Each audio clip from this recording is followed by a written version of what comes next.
Let's talk about the 3 questions that predict a sexless marriage. Yep, you heard that right. There are 3 questions you can ask yourself or yourselves in the relationship that if you answer honestly, it can predict if you're next in the sexlessness wagon. If you answer yes to these 3 questions, your marriage isn't just stressed, your bedroom is on a slow decline.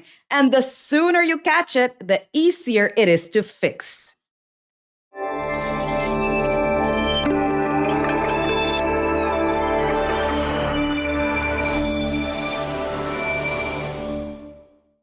I am Dr. Tangie, the sex doctor, board certified clinical sexologist, and yes, on a mission to destigmatize sex and elevate sexual health conversations like they deserve. Welcome to my channel. If you're new to my channel, I am so happy you found us. And please do me a huge favor and join this vibrant sex positive community by subscribing. We want you. Your subscription does not take any of your time, does not cost you a thing, but that tiny gesture helps the algorithm prioritize my content and helps this channel be found and grow and reach a wider audience. And you can be part of that. To find other ways to support this channel, go to the description section of this video and click on the icons that appear on this video. Don't be shy. There's no shame in being curious and learning about sex, and I know you want to, so do it with me right now. Find that subscribe button and click on it. See? Easy. Thanks. Now, these questions aren't here to shame you. They're here to give you a diagnosis early before the relationship becomes roommates and resentment.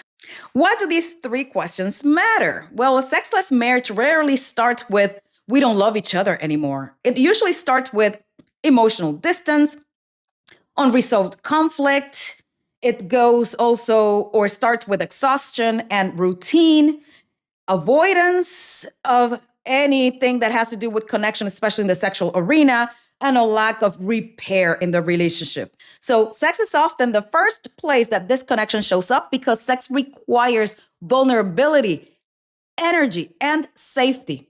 Here are the 3 questions that I've been talking about. Number 1, do you avoid conflict to keep peace? And be honest, do you swallow your feelings? Do you keep quiet, smooth things over because conflict feels scary? If you answer yes, here's the cost. Unspoken resentment builds, and resentment is one of the biggest desire killers on earth. Why? Because desire requires openness. Resentment closes the body. You may still function as co-parents, teammates, maybe roommates, but the erotic part needs truth. A quick repair move would be try a weekly truth meeting. What went well between us this week? What hurt me this week? What do I need going forward? No yelling, no blaming, just facts plus feelings plus very clear and specific requests.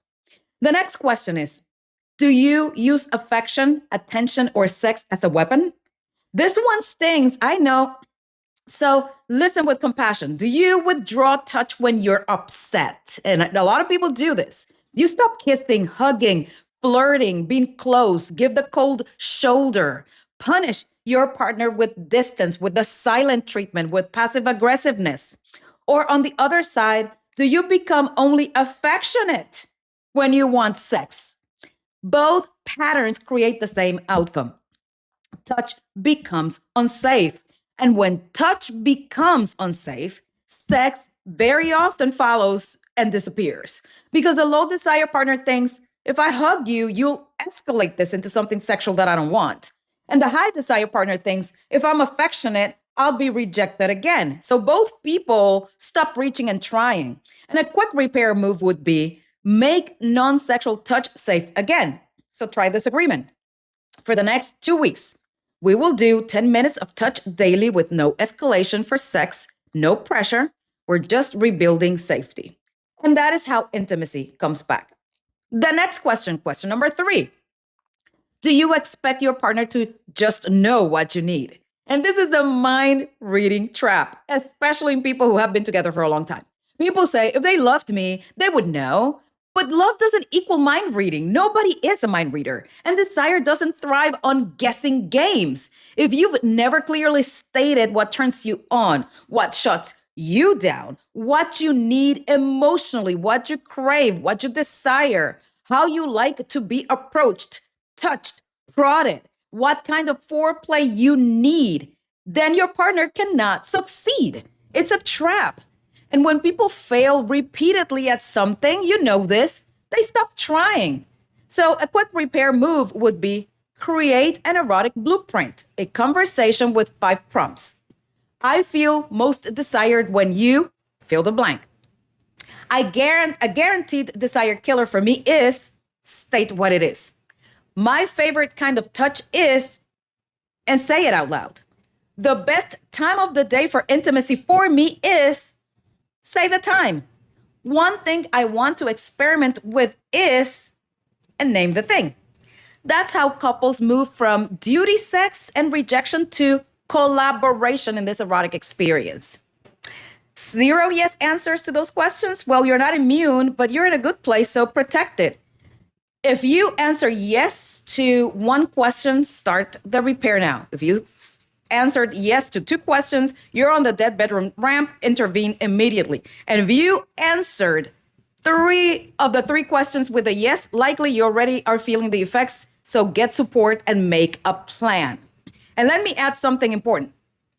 Even if your answers are yes, that doesn't mean that your relationship is doomed and it's over and this is not a catastrophe, but it means that you found the leaks before the ship sinks.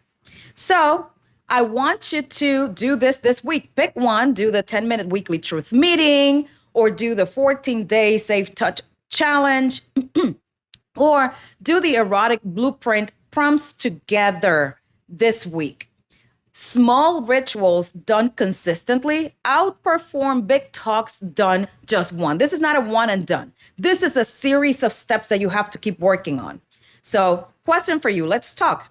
How many did you say yes to? 0, 1 toward the 3. And which one is your biggest struggle? Conflict avoidance, weaponizing affection, or mind reading? And if you could fix one thing this week, what would that be? Leave your comments below. I want to know. I read them all. And please, if you find yourself in this situation, it's easier to prevent than to repair. If you're on that path and you caught it early, go ahead and do the thing. You can't predict a sexless marriage before it happens. Yes. So with these 3 questions, you can identify the loopholes and start working towards the problem that later, if you leave untouched, is going to become much, much bigger and much more difficult to address. This is Dr. Tangie, the sex doctor. And as always, I wish you safe, healthy, and pleasurable sex of whatever kind you practice. See you next time.